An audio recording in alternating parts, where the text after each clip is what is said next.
Boa noite, galera. Queremos te convidar nesse momento para adorar o Senhor conosco. Sintoniza aí no Senhor. Se liga aí com Ele, começa a sua adoração.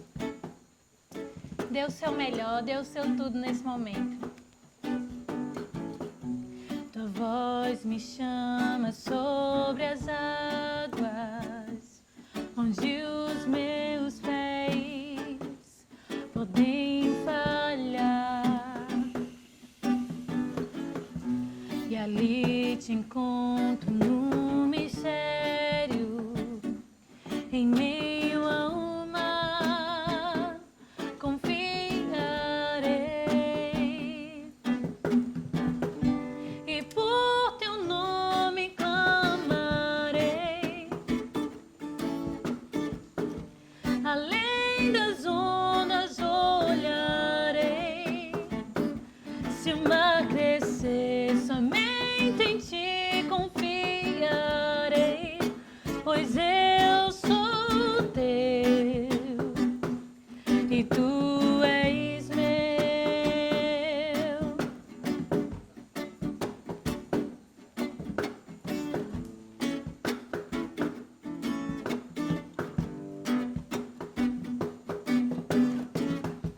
Tua graça cobre os meus temores, tua forte mão me guiará. Se sou cercado pelo medo, contudo tu não vais falhar. E por teu nome clamarei. Além das ondas olharei. Se o mar crescer, somente em ti confiarei, pois eu sou teu e tu és meu.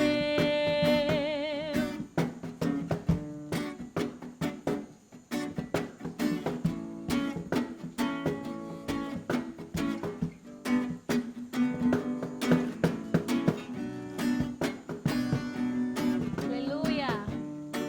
Tu és grande, Senhor.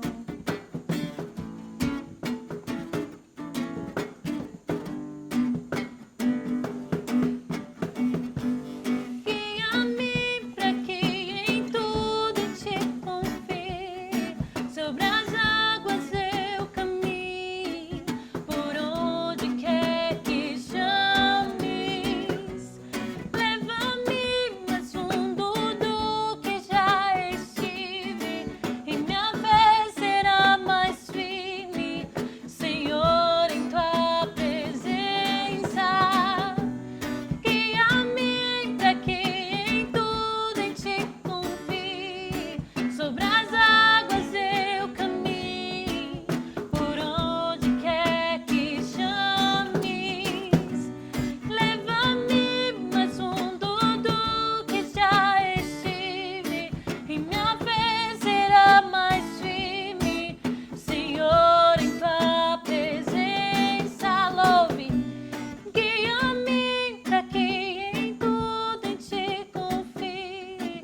Sobre as águas eu caminho, por onde quer que chames. Leva-me mais fundo do que já estive, e minha fé será mais firme, Senhor, em tua presença.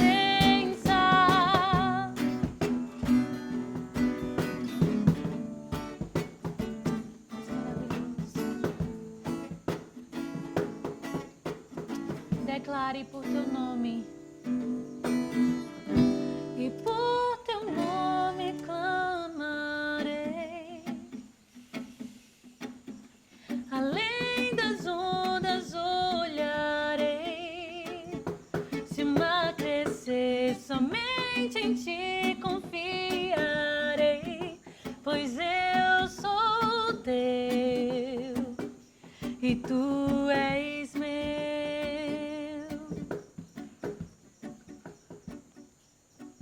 Aleluia.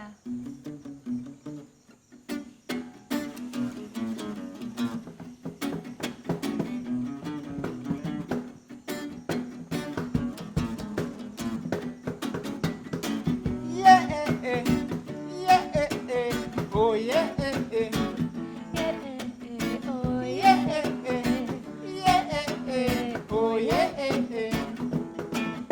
Aquele que começou a boa obra é fiel pra terminar. Aquele que começou a boa obra é fiel pra terminar. Mas tem que ter fé. Tem que ter, Mas tem que ter fé. tem que ter, Mas tem que ter fé. tem que ter, Mas tem que ter fé, fé, fé. tem que ter. Aquele que começou a boa obra é fiel pra terminar. Aquele que começou a boa obra é fiel pra terminar. Mas tem que ter fé. Tem que ter, Mas tem que ter fé. tem que ter, Mas tem que ter fé. tem que ter, Mas tem que ter fé. tem que ter. Vou botar meu joelho no chão. Minha casa é casa de oração. O Espírito traz a unção, libertando os que aqui estão. Vou botar meu joelho no chão. Minha casa é casa de oração. O Espírito traz a unção, confirmando no seu coração.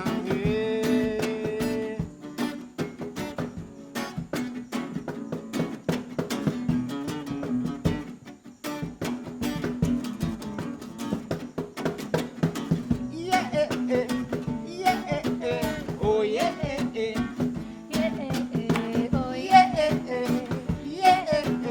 Oh, oh yeah. Aquele que começou a boa obra é fiel pra terminar. Aquele que começou é fiel pra terminar. Mas tem que ter fé. tem que ter, Mas tem que ter fé. tem que ter, Mas tem que ter fé. tem que ter, Mas tem que ter fé. tem que ter. Aquele que começou a boa obra, É fiel pra terminar. aquele que começou a boa obra, É fiel pra terminar. mas tem que ter fé. Tem que ter, Ter fé, fé, fé. tem que ter, Mas tem que ter fé. tem que ter, Mas tem que ter fé. tem que ter. Vou botar meu joelho no chão. Minha casa é casa de oração. O Espírito traz a unção, libertando os que aqui estão. Vou botar meu joelho no chão. Minha casa é casa de oração. O Espírito traz a unção, confirmando no seu coração.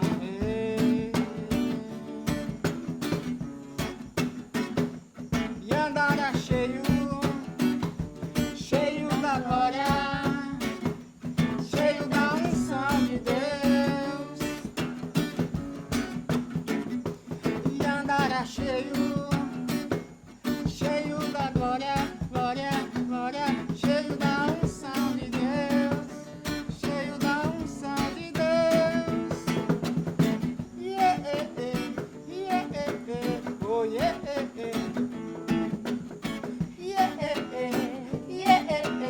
oh yeah, cante com a gente. Vou botar meu joelho no chão.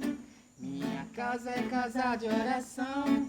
O Espírito traz a unção, libertando os que aqui estão. Vou botar meu joelho no chão. Minha casa é casa de oração. O Espírito traz a unção, confirmando em seu coração. Aleluia. Nesse momento, eu quero que você pare para refletir nas bênçãos do Senhor para a tua vida. No que Ele já tem feito, no que Ele já tem planejado para você. Se ligue totalmente nele, adore nesse momento.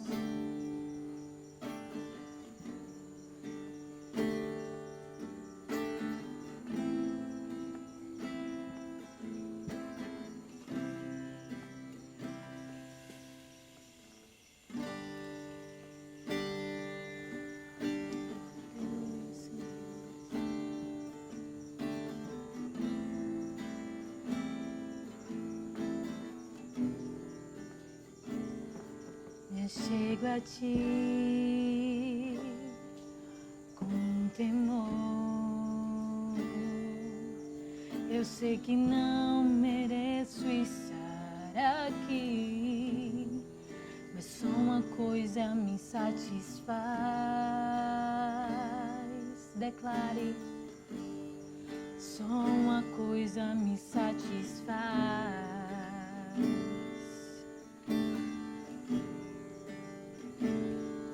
Se pra carregar tua glória eu preciso estar coberto com sangue dos sacrifícios que eu fiz ao longo do caminho,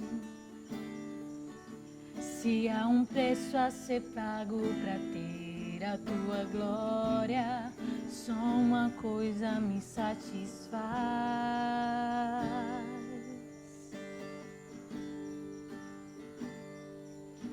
Nesse lugar onde os anjos escondem o rosto de ti, nesse lugar eu preciso, eu quero estar, mas só uma coisa me satisfaz.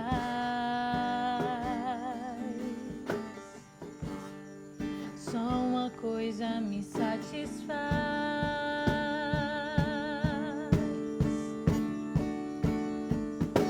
A tua glória, ó Deus. A tua glória, ó Deus. A tua glória.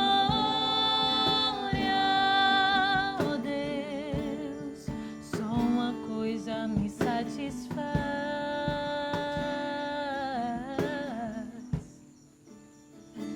E eu me achego a ti com temor. Eu sei que não mereço estar aqui, mas só uma coisa me satisfaz.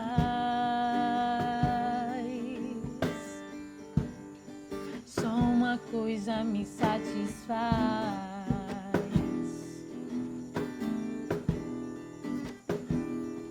Se pra carregar tua glória eu preciso estar coberto com sangue dos sacrifícios que eu fiz ao longo do caminho,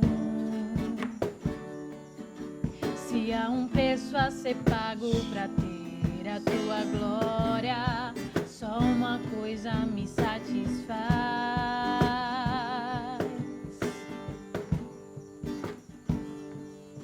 Nesse lugar onde os anjos escondem o rosto de ti, nesse lugar eu preciso, eu quero estar, mas só uma coisa me satisfaz.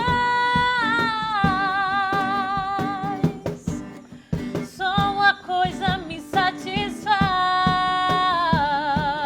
Declare a tua glória, a tua glória, oh Deus, a tua glória, oh Deus, a tua glória, oh Deus, só uma coisa me satisfaz. Declare mais uma vez a tua glória, a tua glória, oh Deus, a tua glória, oh Deus, a tua glória, oh Deus, só uma coisa me satisfaz.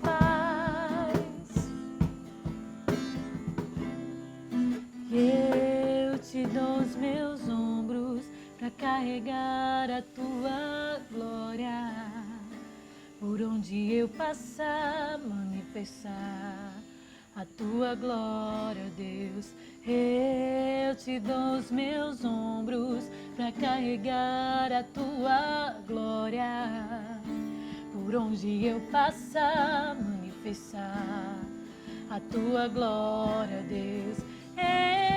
te dou os meus ombros pra carregar a tua glória. Por onde eu passar, manifestar da tua glória, Deus. Eu te dou os meus ombros pra carregar a tua glória. Por onde eu passar, manifestar da tua glória, Deus. O que eu desejo e o que eu preciso e o que eu procuro, a tua glória, Deus, a tua glória. O que eu desejo e o que eu preciso e o que eu procuro, a tua glória, Deus, a tua glória. O que eu desejo e o que eu preciso e o que eu procuro, a tua glória, a tua glória, a tua glória, ó Deus, a tua glória, ó Deus, a tua glória, ó Deus. Só uma coisa me satisfaz. Eu quero que você pare nesse momento. Comece a falar palavras de amor, palavras de paz, palavras de carinho para sua vida. Declare o quanto Deus é poderoso. Declare as coisas boas que Ele tem feito na tua vida. A tua glória, ó Deus. A tua glória, ó Deus. A tua glória, ó Deus. Só uma coisa me satisfaz.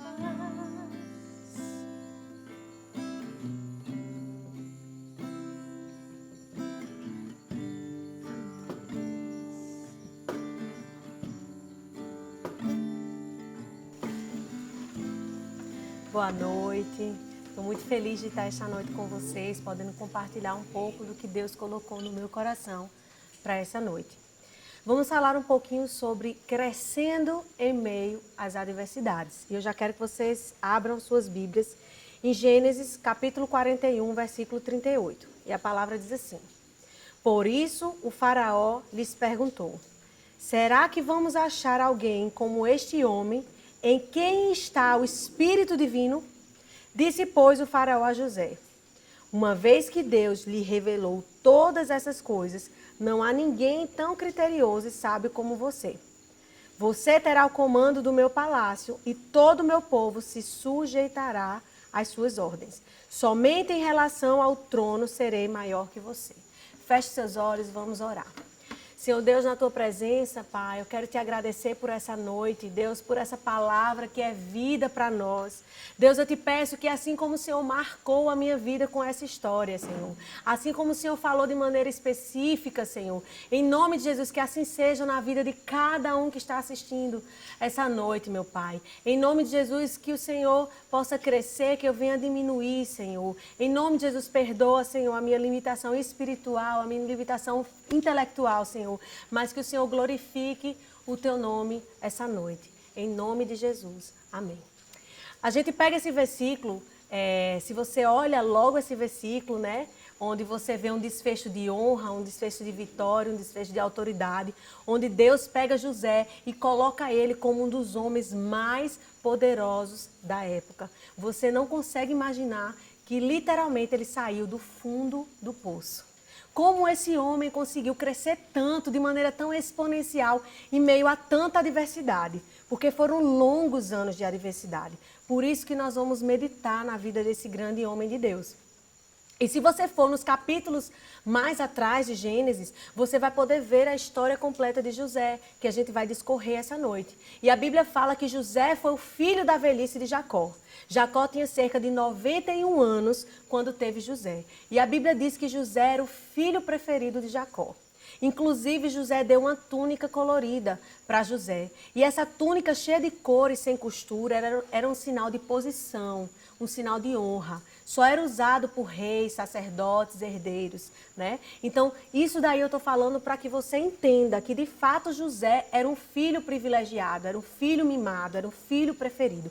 Isso causava grandes ciúmes aos seus irmãos, né?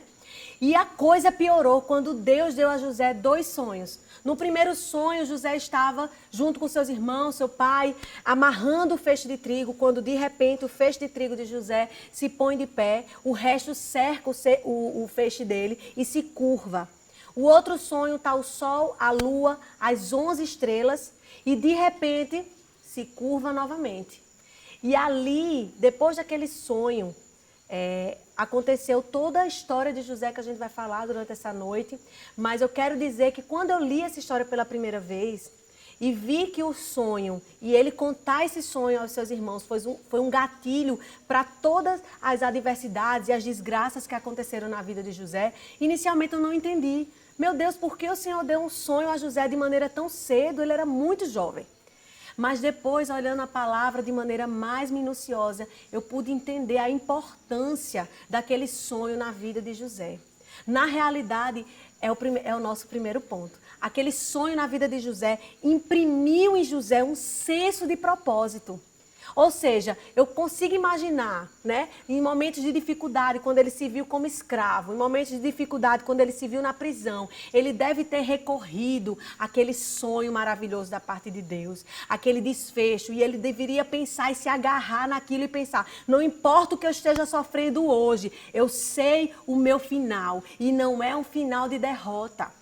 Então, Deus, através daquele sonho, imprimiu em José essa característica, esse senso de propósito. E se você for no Google ou se você for em qualquer lugar e ver o significado de senso de propósito, você vai ver que tem a ver com pode ser definido como um conceito de identidade, uma consciência de legado. Isso é muito forte porque isso foi primordial para José conseguir um crescimento em meio a tanta diversidade.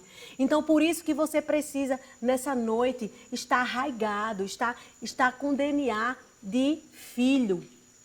Esse é o primeiro ponto de identidade que eu quero que nós meditemos essa noite. É na nossa identidade de filhos, tá?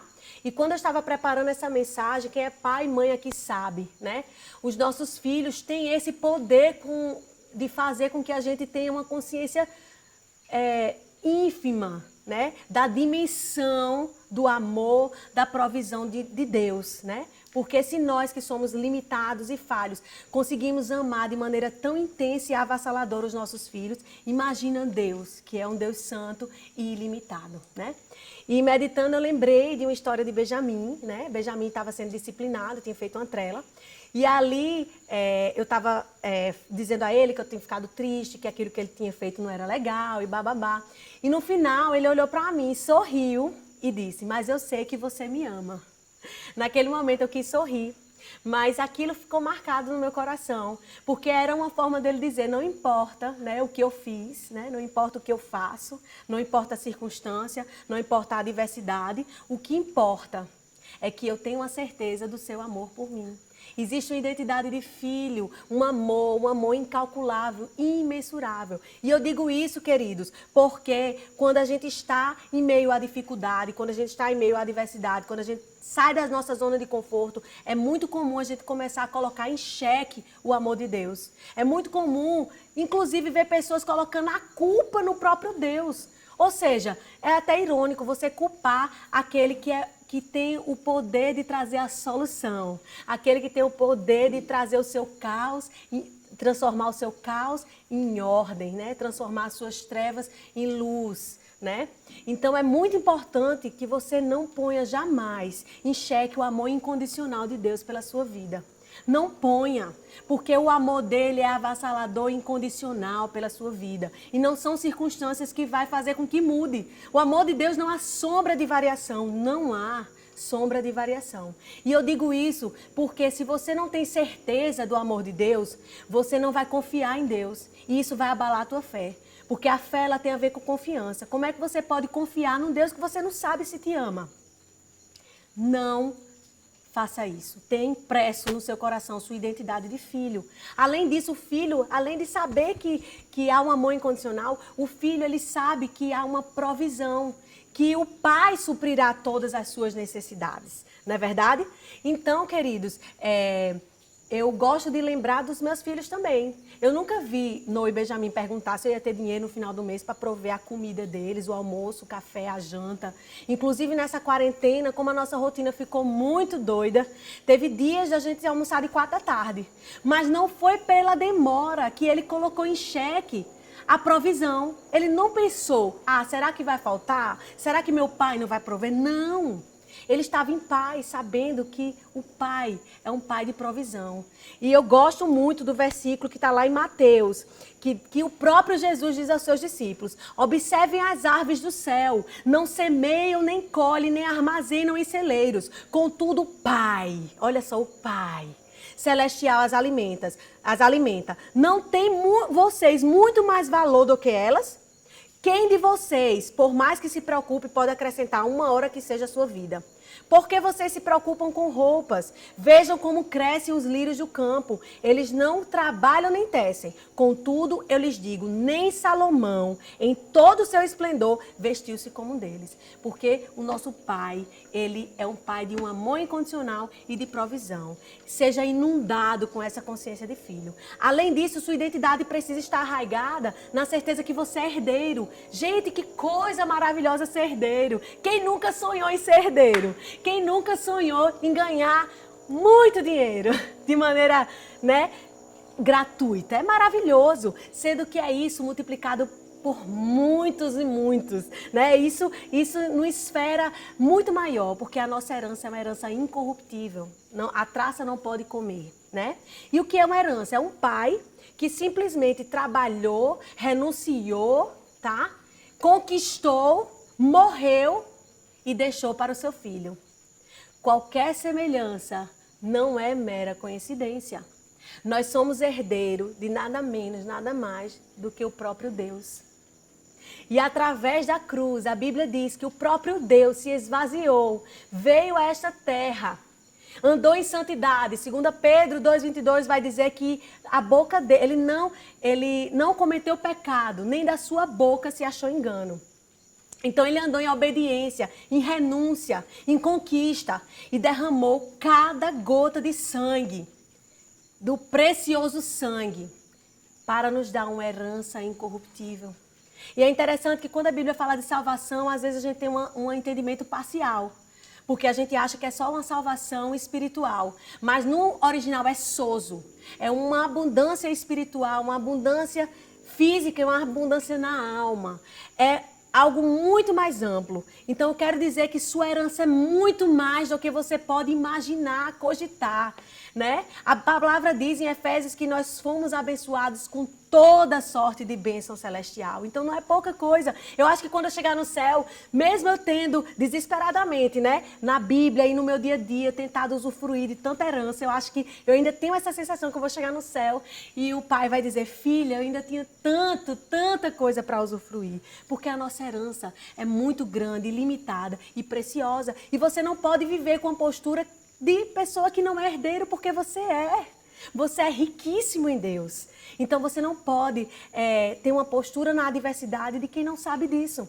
Para o herdeiro usufruir, ele precisa primeiro ter consciência, depois ele precisa tomar posse legal e depois ele vai usufruir.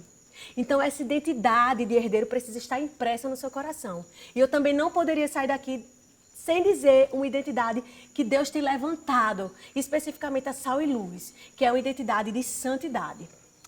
Isso é muito claro na vida de José. José foi um cara que decidiu andar em santidade. Você é chamado de nação santa, você é chamado para viver em santidade. José, ele foi tentado nas 3 áreas de maior debilidade do ser humano. Ele foi tentado no poder, na riqueza e na sexualidade. Ele foi tentado no poder porque Potifar, depois de escravo, depois de alguns anos de escravo, Potifar, que era o dono da casa, deu o poder para José ser o segundo da casa. Então ele poderia, queridos, ter feito um abuso de poder, ter pecado no poder. Já tem um ditado que diz: quer conhecer um homem, dê a ele poder. Mas José preferiu andar em santidade, Também em riquezas, né? José tinha acesso à riqueza de Potifar, ele poderia ter sido corrupto, ele poderia ter usurpado aquilo, mas a palavra diz que Potifar só prosperava, significava que José, muitíssimo pelo contrário, ele era santo e fazia com que o seu senhor prosperasse. E na sexualidade, porque a esposa de Potifar assediou José, querendo se deitar com ele, e ele fugiu. E por que eu estou te dizendo isso, queridos? Porque quando a gente está no momento de dificuldade, no momento de adversidade, no momento de desconforto, é natural que a gente acabe querendo compensar a nossa carne. Por isso que não é à toa que nesse momento de isolamento a gente vê o índice de pornografia estourando, o índice de violência doméstica, o índice de separação, o índice de picuinha, de fofoca, enfim, de tantas coisas, né, que a gente vê por aí. Isso daí, queridos, é algo que é maligno para as nossas vidas, porque a adversidade não é momento de satisfazer a carne, pelo contrário, é momento de desenvolver no espírito. Então eu não posso sair daqui sem te dizer que você não é porco para viver na lama, você é ovelha. O diabo quer que você acredite que você é porco, mas você é ovelha. Você pode até estar andando aquém da sua identidade, mas você precisa saber que você é santo, que você nasceu para ser santo. Você pode dizer, mas pastora, eu sou um alcoólatra, pastora, eu sou um viciado em pornografia, pastora, eu sou uma mentirosa, pastora, eu sou invejosa, não importa. Eu quero te dizer que você não é, você está. Porque você é santo, você é nação santa. Deus, ele derramou o sangue de Jesus para, através do sangue, te dar a graça de não só ser perdoado dos seus pecados, mas receber esse poder que nos ajuda em nossa fraqueza. Então não aceite, olhe para o alvo e decida viver a sua identidade de santidade. Amém? Além disso, queridos, a história continua. Dizendo que certo dia Jacó pediu para José ir olhar os seus irmãos e trazer notícia. Olhar o rebanho e os seus irmãos e trazer notícia. Então José foi.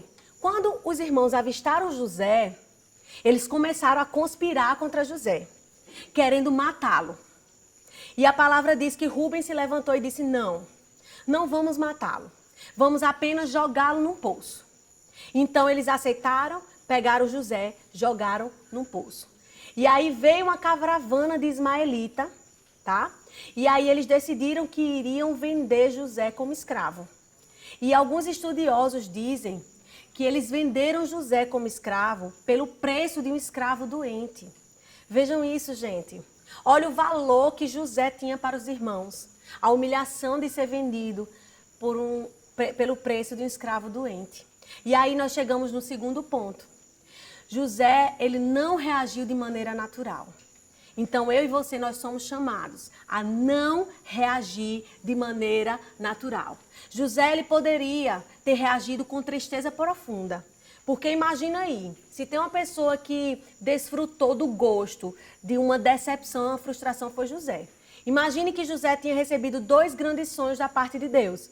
Deus tinha dito, olha José, esse é o teu futuro, esse é o teu desfecho, um desfecho de honra, de vitória, de autoridade. Então eu imagino que no coração de José, ele tenha imaginado muitas coisas boas a respeito do seu futuro, planejado coisas maravilhosas. E de repente ele se vê como escravo, no fundo do poço. Ou seja, expectativas que não se concretizaram, decepção, frustração. Ele poderia ter alimentado o sentimento de injustiça, né? De tristeza, de angústia, de amargura por ter sido traído pelos seus irmãos.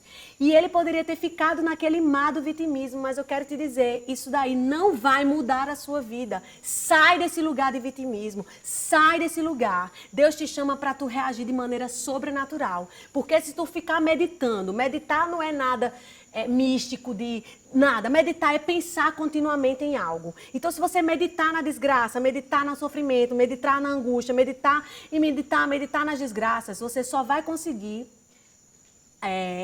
envenenar o seu coração. E isso vai te roubar a alegria, vai te roubar a tua fé. Isso vai ter um ladrão na tua vida. Então, eu te chamo para sair desse lugar. Porque a Bíblia fala que a boca fala do que o coração está cheio. Então, se tu enche teu coração de tristeza, de desgraça, não vai ter outra. Você vai externar isso. Externar através de murmuração. E eu não sei se você já conviveu com uma pessoa murmuradora, mas é horrível. Porque a murmuração tem esse peso, né? A pessoa murmuradora, ela consegue deixar o que tá ruim. o que está ruim em algo pior ainda. Não seja essa pessoa na sua casa. Não seja essa pessoa na vida dos seus filhos, do seu marido, da sua mãe, do seu pai. Não faça isso. Eu sei, queridos, que quando a gente está numa posição desconfortável, numa posição de sofrimento, é natural a gente querer olhar pelo meio natural, encher o nosso coração do natural e encher nossas bocas de reclamação, murmuração. Mas eu te convido a sair desse lugar. A palavra diz algo muito forte, né? Diz que se os nossos olhos forem bons, nosso corpo será luz. Mas se nossos olhos forem maus, nosso corpo será treva. E que densas trevas. Gente, aqui fala sobre uma decisão que você vai precisar tomar. Uma decisão de olhar a sua vida com os olhos maus, olhos de tristeza, olho de meditação na desgraça, na má notícia, na murmuração, ou olhos da fé, né? Para mim, o exemplo que mais tipifica isso é o exemplo de Golias e Davi, né? Existia uma palavra que garantia ao povo de Davi, que era o povo escolhido de Deus. E a palavra era o seguinte: como povo escolhido, nenhum inimigo pode me resistir. Essa era a palavra que ele tinha. Era a palavra de um povo escolhido, onde os inimigos não poderiam prevalecer, não poderiam resistir. Sendo que quando chegou Golias o gigante, não foi um homem, foi uma nação inteira. A nação inteira começou a olhar, não para o que Deus dizia a respeito deles, mas para o natural, para como Golias era grande, para como Golias era forte, para como Golias era um guerreiro, para como Golias era invencível.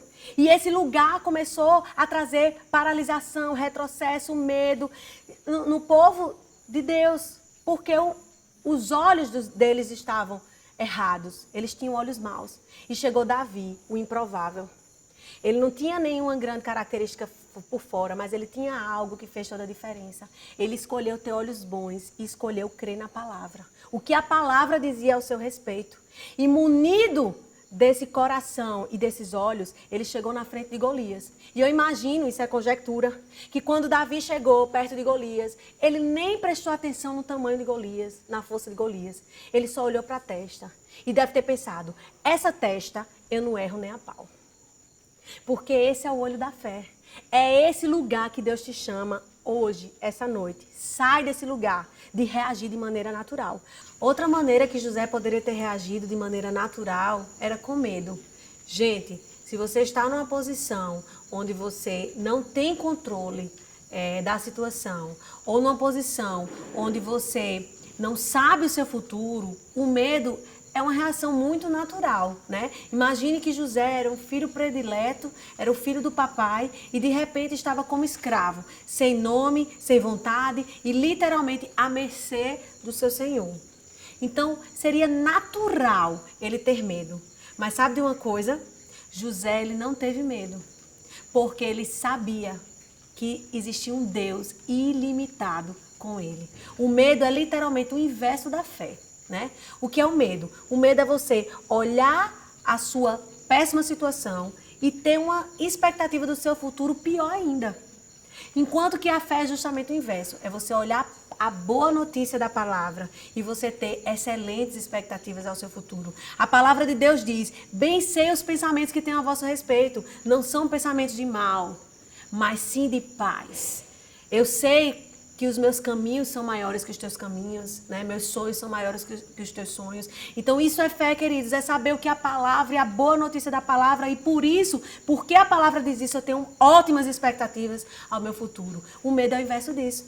Então José, ele poderia ter reagido com o medo, mas ele sabia o Deus ilimitado que estava com ele. E eu gosto muito da maneira que a palavra, ela dá uma noção maior de quão ilimitado esse Deus é. Porque a palavra de Deus vai dar vários nomes ao mesmo Deus. E eu gosto de meditar nesse nome, porque cada nome equivale a um caráter, a um traço de caráter, a um traço de personalidade de Deus. Então isso vai nos dando a noção exata de como nós temos o nosso Deus ilimitado conosco. Então, queridos, quando a gente tem a consciência que existe esse Deus ilimitado, o medo ele vai embora. Por isso que você vê o salmista dizendo, ainda que eu passe pela vale da sombra da morte, eu não temerei, porque eu sei que estás comigo. Não tem outro desfecho. Então, eu gosto de meditar nesses nomes de Deus. Então, enquanto muitos estão com medo, né? Com medo de enfermidade, né? Da possibilidade de adoecer, eu quero te chamar a meditar, a conhecer e a ter experiências com Jeová Rafá, o Deus que sara, o Deus que cura, né? Então, queridos, interessante que a Bíblia não diz que Deus ele vai te curar. Diz que você já é sarado. Lá em Isaías diz que ele foi ferido por nossas transgressões, moído por nossas iniquidades. O castigo que nos traz a paz estava sobre ele, e por suas pisaduras nós fomos sarados. Nós não seremos sarados, nós fomos. Você é sarado. Então você precisa meditar, você precisa conhecer, você precisa ter experiências com esse Deus, né? Eu estava lembrando que um dia desse, eu sou cardiologista, eu estava no hospital e os meus residentes estavam falando a respeito da contaminação dos profissionais de saúde e que estavam com medo e tudo mais. E aí o meu colega de trabalho disse, não se preocupe com isso, todos nós vamos pegar. E na hora eu disse, não, epa, eu não sei vocês, mas eu não vou pegar o coronavírus. Então, por que eu disse isso, queridos? Porque não importa de onde vem a notícia, se é do pai, da mãe, do irmão, do cônjuge, do noticiário, do jornal, da ciência, das pesquisas, não importa. Você tem a decisão de crer nisso ou crer no que a palavra está dizendo. E eu prefiro meditar e crer no que a palavra está dizendo. E a palavra diz que quem está comigo é um Jeová Rafá, um Deus que já me curou. Então eu não preciso ter medo. Enquanto muitos estão com medo da perda material, do desemprego, enquanto muitos estão com medo das previsões da economia, eu te chamo para meditar, para conhecer um Jeová Jireh, um Deus de provisão, um Deus que provê tudo. Eu estava escutando alguns testemunhos de provisão que me impactaram muito. Eu tenho alguns, mas eu quero compartilhar dois. Uma querida irmã estava dizendo que um certo dia, ela e sua família receberam em um dia várias pessoas trazendo mantimentos para ela. E ela me disse, Tawane, o que mais me impressionou e me impactou nesse Deus é que ele não só proveu o que a gente estava precisando, mas ele foi específico em nos mimar e trazer abundantemente mais do que pedimos ou pensamos. Minha filha mais nova só chorava, né? Tendo experiência com Jeová Jireh. Outra amiga minha tinha feito a feira, tinha comprado um pacote de tapioca e a tapioca tinha acabado. E aí, o que aconteceu? Ela ou a mãe dela, não lembro, foi na geladeira, quando abriu, adivinha o que é que tinha na geladeira? Um pacote de tapioca. Nesse mesmo dia ou nessa mesma semana, eu não lembro, a mãe dela faltou remédio de pressão. Daqui a pouco, adivinha o que aconteceu? Apareceu um remédio de pressão. O que eu quero dizer é que existe um Deus que nos provê de todas as nossas necessidades, não é só de algumas, de todas as nossas necessidades. Então, enquanto, queridos, muitos estão sem dormir, tomando ansiolítico, sem paz, com síndrome do pânico, com angústias e tudo, e perdendo paz, eu quero te chamar a meditar, a conhecer e a ter experiências com Jeová Shalom. É um Deus da paz.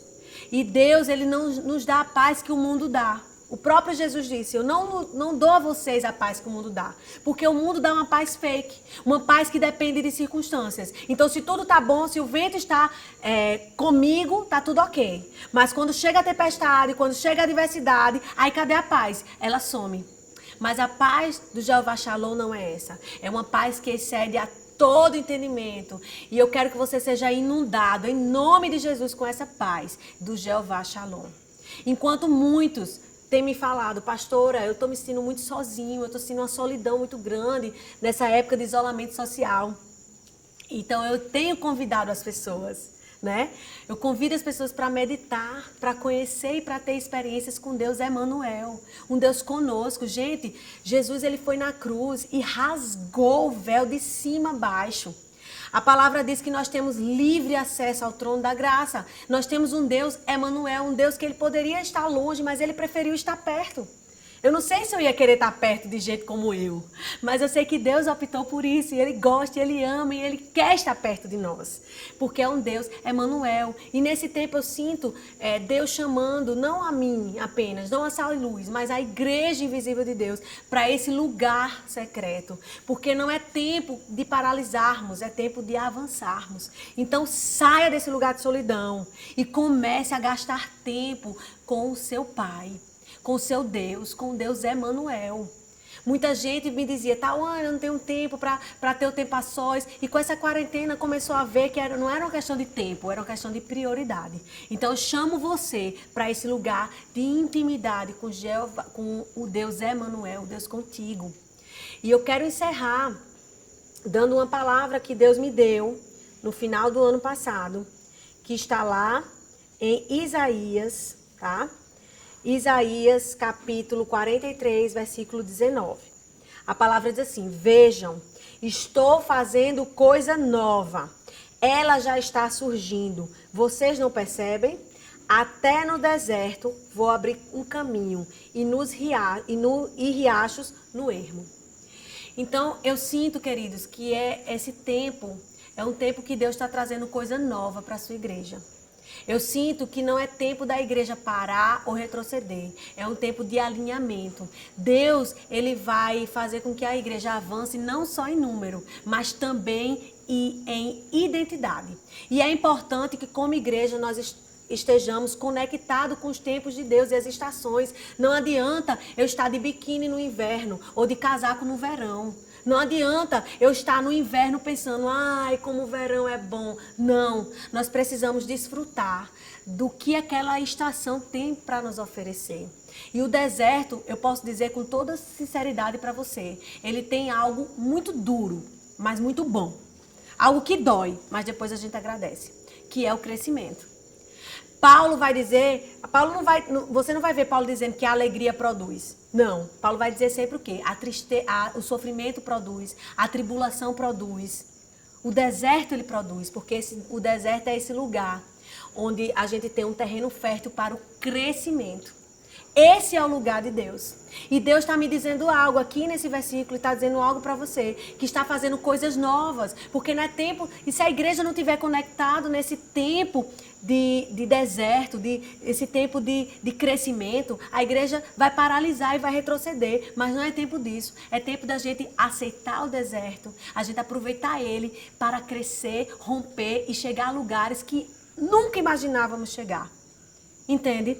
Não é tempo da igreja retroceder, muito pelo contrário, ela vai avançar. Então, aqui nesse versículo nós temos uma promessa da parte de Deus. Deus vai nos dar rios no ermo. Ermo é um lugar de deserto, ermo é um lugar de escassez, ermo é um lugar de dificuldade. Mas Deus está dizendo, mas eu colocarei rios. E água simboliza o Espírito Santo. Se eu só tivesse isso para te dizer, já seria suficiente para te tirar de qualquer lugar errado que você estivesse. Porque não existe nada melhor do que estar com o Espírito Santo. Um deserto se transforma no jardim. Porque o Espírito Santo supre todas as nossas necessidades. Então, Deus ele está dizendo, olha, igreja, vocês estão passando esse tempo. E vocês vão crescer, vocês não sairão da mesma maneira que vocês entraram nessa dificuldade. Vocês não sairão da mesma maneira que vocês entraram nesse isolamento, né, nessa pandemia. Mas no ermo, no momento difícil, na adversidade, não se preocupe, que eu colocarei rios. Eu vou dispor do meu Espírito Santo, do melhor amigo, do amigo íntimo. E não só isso, Deus ainda diz, eu ainda vou ser o caminho no deserto. Gente, deserto é um lugar que você anda 1, 3, 10 quilômetros, parece que você está no mesmo lugar. Você anda, sua, se esforça, está no mesmo lugar. Porque quando você está numa adversidade, se você não entende esses princípios que falamos hoje, se você não entende a sua identidade, seu senso de propósito, sua identidade de filho, de herdeiro, de nação santa, se você não reage de maneira sobrenatural, mas reage de maneira natural, com tristeza, murmuração, com medo, você vai ficar no lugar perdido. Você vai ficar no lugar estagnado. Mas Deus te diz, esse não é o teu lugar. Porque no deserto, no ermo eu colocarei rios. E no deserto eu serei o teu caminho a te guiar. E você pode me dizer, mas Tawane, eu nunca nem aceitei Jesus. Você tem razão. A palavra de Deus diz que nem todo mundo é filho. Todos somos criaturas.